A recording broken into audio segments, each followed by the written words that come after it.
Marvel Rivals Season 4 kicked off with a lot of buffs and nerfs that players were excited and hopeful that it would mix up the meta, and it did just that. However, what we landed on was something that many players feel is a lot worse, with some even claiming it might quote-unquote kill Marvel Rivals. And what is this? It's the triple support meta, or the emerging triple support comps that have come from 4.0. How did this happen? Why did we end up in a triple support meta? Why is it so bad? And what are potential solutions? We're gonna break it all down in this video, but first, a word from our sponsor.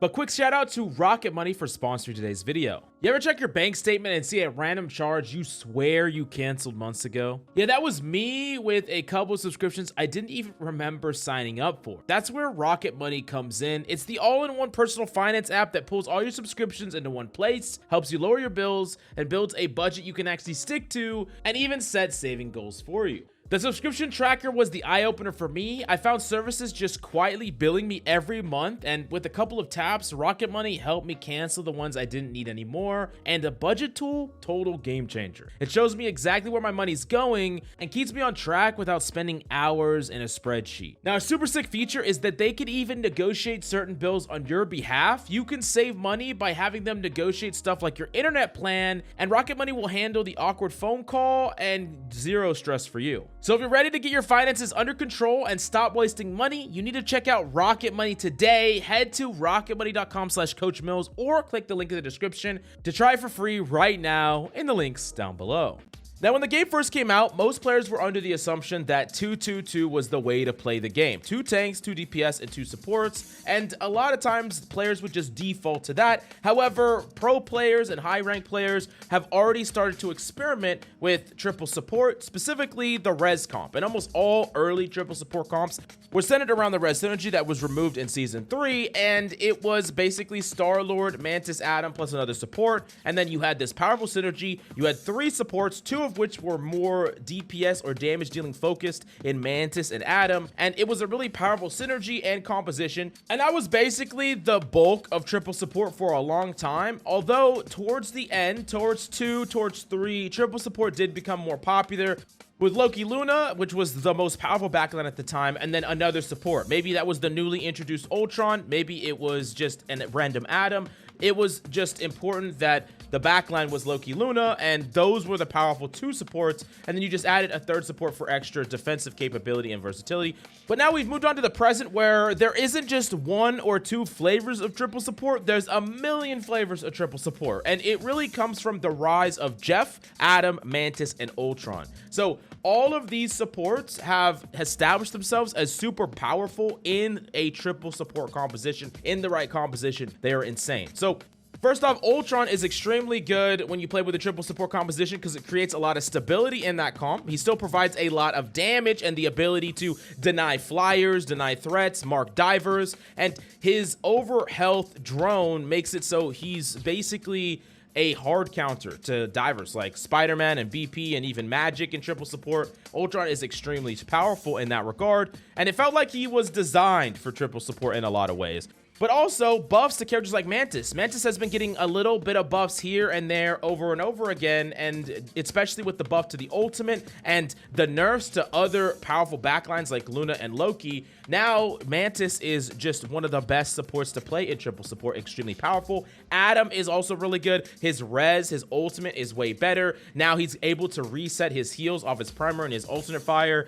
And he has a really powerful synergy built in with Luna. And then there's Jeff, who Jeff is way more powerful now because his ultimate provides an extra bit of sustain. He has a powerful team up with Venom. Venom-Jeff duo is one of the most powerful duos in pro play. So there's all these powerful supports, and they can all be played in different compositions in different ways. But you gotta understand that the buffs to a lot of these characters made sense, right? Adam, Mantis, Jeff, they were all underperforming especially, and Ultron even was seen as a throw pick for a lot of his creation. Even though these characters were maybe arguably already good in triple support, the problem was the perception of these characters, and the win rate of these characters was rather low for the most part. So it made sense to buff them. But when we did buff them, we didn't make them good as a 2 support backline, right? You're not giving them so much heals and so much resources that they can sustain as 2 supports in a backline. Although some niche situations where you're playing like solo tank or tanks that don't take a lot of damage, you can make it work. But in general, right, these are not 2 support backline supports, but they make them extremely broken in triple support or extremely strong in triple support. And I really think that the oversight here is that when you buff supports that have more offensive capabilities and dynamic utility that is not just super straightforward as like I'm healing up my tank, then you start making the argument that you should be playing one of these buffed utility havers for a DPS and not a support. Like, why would you play, you know, random Punisher when you could play a support that gets all these other bells and whistles? And one of the things that's super important about a support is that defensive tools are a premium.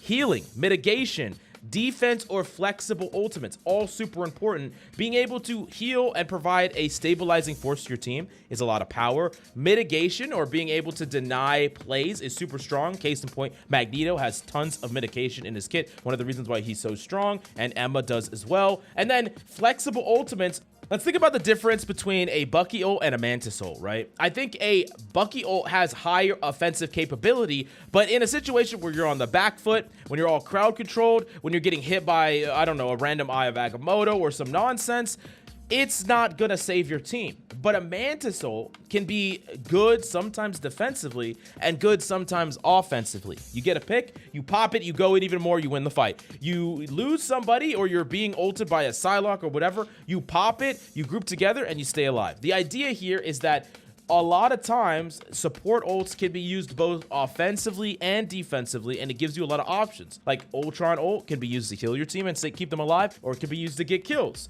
So basically the rise and buffs of all these other supports, combined with the fact that they innately have premium abilities and premium resources that you want right now, healing, mitigation, flexibility, equals why play a DPS right now. Like, that's the argument to be made when you're arguing to play triple support. Is a third support is going to just provide more and be better than that second DPS is. Now, I think this gets to a more interesting topic, though, is triple support a bad meta? Like, is triple support something that we should actively balance against, actively delete? Is the fact that triple support being meta something that is like a red alarm, something that we need to change right away? And in my opinion, this is my opinion here, I don't think that this is a bad meta. I think it's actually a good meta. I think triple support is interesting in a lot of ways, especially in the way that it is introduced in the game right now, because there's a lot of variety, it's dynamic, engaging, and has a high skill ceiling. Like, think about all the supports that are being played in triple. Ultron, Adam, Mantis, all these supports are very aim-centric. And yes, I do understand you can get a lot of value, especially out of Ultron without having good aim, but you're gonna lose against a good Ultron with good aim. Like, when people play the game of triple support, mechanics matter, especially Ultron, Adam, Mantis. That really matters. Jeff, while maybe not super mechanical, is super hard to play perfectly. Like, how many inting Jeffs have you had in your game? Well, it's definitely possible to hard carry on Jeff too. Like, Jeff is definitely a very difficult character to master with a high skill ceiling. So it's not like these supports are just standing there and getting value for free. Maybe with the exception to Ultron sometimes, but you get the picture. High skill ceiling, and you have to be able to be better than your opponent. I think the only time that triple support is truly frustrating is when your team is not willing to play along. Like, the enemy team is, and they're playing this game that's really cool, this triple support, Jeff, whatever, and your team is like playing Scarlet Witch and you know, some random nonsense, and you're not playing triple sup. Now, another thing that I think triple support does is it creates a divide between low and high elo, and it's a meta that specifically impacts high elo and pro play, but does not impact the masses. And I get 2 major complaints a lot in low elo from low elo players, and they say triple support is ruining the game. I hear that all the time. I just randomly in my comments and on Twitch streams, but then I also hear I can never get 2 supports in my game. Everyone just locks DPS. So, okay. It cannot be both ways, okay? You cannot have it to where you can't find supports in your games and everyone's locking DPS, but then also triple support is ruining the game, right?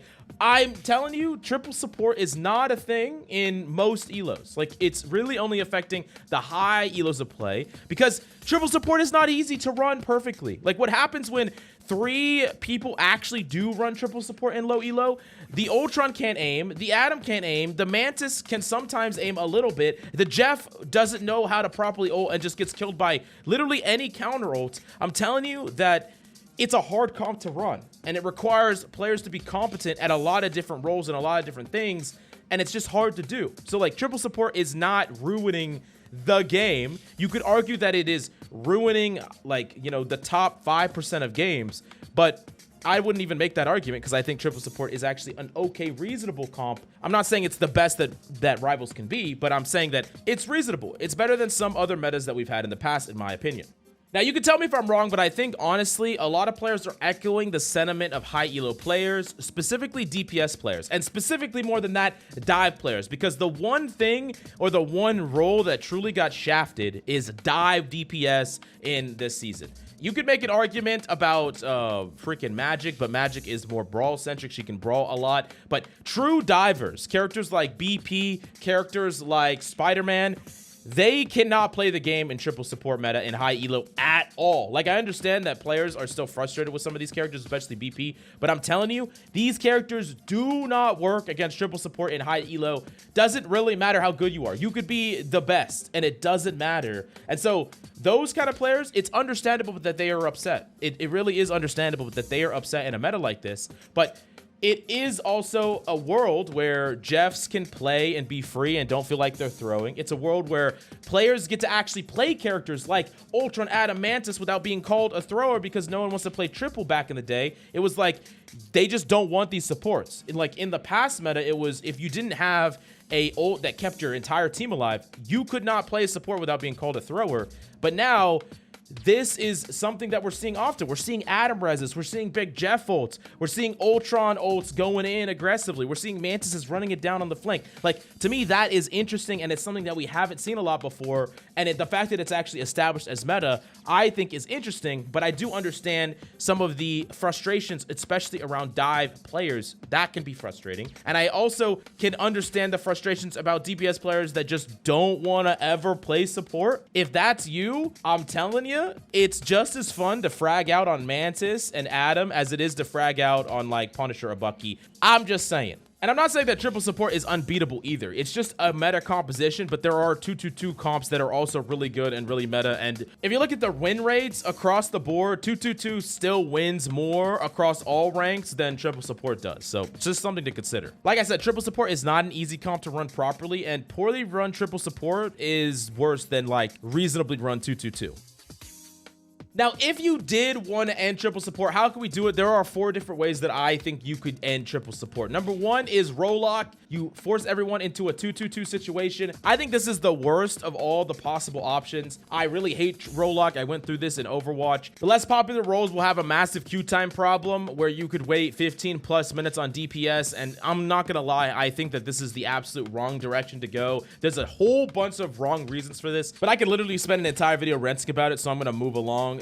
The next one is Kaji's recommendation that I heard, which is a debuff recommendation, where if you have more than one role on the same team, there's a small debuff. So let's say 3 supports on the same team, there's a minus 10% healing. There's 3 tanks on the team, minus 10% HP. I think that this is an interesting one because it allows you to still play what you want to play, but it does kind of recommend 2-2-2 or like soft enforce 2-2-2, but it doesn't force players to decide to be solely a DPS tank or support. Players can still be flexible and pick flexibly within the open queue system and not forced into roll lock. But 2-2-2 is still something that is like innately encouraged, although if there's really strong strategies that don't care about the debuffs, they could still play, you know, what they want to play, and it's up to players to kind of figure that out. The third suggestion that they could add is a role passive, where certain roles have certain things that they're providing. You know, this is something that was very similar to Overwatch, where if a DPS did damage to something, there was like a small window of time where they had a healing debuff. So only damage dealers could provide that, and this made DPS at a premium. But then supports had something too. Supports had like a passive healing over time if they didn't take damage. Tanks were less susceptible to CC, getting booped around and stuff like that. So they could add, you know, they could do whatever passives they want to do. But the idea here is that you give legitimate reasons to play each role, as opposed to making it so that like the DPS role is just kind of a more cosmetic role that is not needed when you have damage dealing characters that can kind of replace the damage that you're losing in that second DPS. But the third thing that they could do is just balance. I mean, it's obviously possible to create metas that are 2-2-2 dominant. I think that they could just balance, and they can keep trying. Like, they're gonna run into triple support metas every once in a while, but it's important to understand that it's not like triple support has dominated this game for the entirety of its existence. I think when we're in a meta like this, you got to learn to embrace it, you got to adapt, but it's fine. The next meta will be something different, hopefully, and we just keep balancing as we go. We'll see how that goes. But ultimately, this is a conversation, so I'm going to pass the question off to you. How do you feel about triple support? Are you having fun? Are you hating it? What is your personal recommendation to fix triple support? Or how would you balance the game to make it just more fun, dynamic, interesting? How would you do it if you were in charge? Let me know in the comments down below. But thank you so much for coming by. I hope you enjoyed the video, and I'll see you next time.